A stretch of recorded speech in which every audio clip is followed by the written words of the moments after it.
Hello বন্ধুরা, আসসালামু আলাইকুম। আজকে আমি কিছু ম্যাথমেটিক্যাল টার্ম শিখেছি।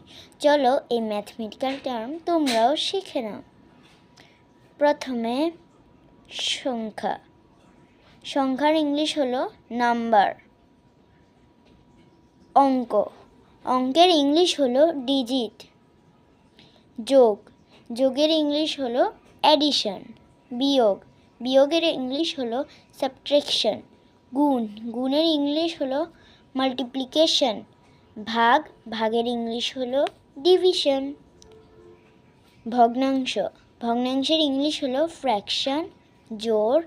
জোড়ের ইংলিশ হলো ইভেন। বিজোড়। বিজোড়ের ইংলিশ হলো অড। পূর্ণসংখ্যা। পূর্ণসংখ্যার ইংলিশ হলো ইন্টিজার। দশমিক। দশমিকের ইংলিশ হলো ডেসিমাল। তো আজকের জন্য এই পর্যন্ত। বাই বাই, আসসালামু আলাইকুম।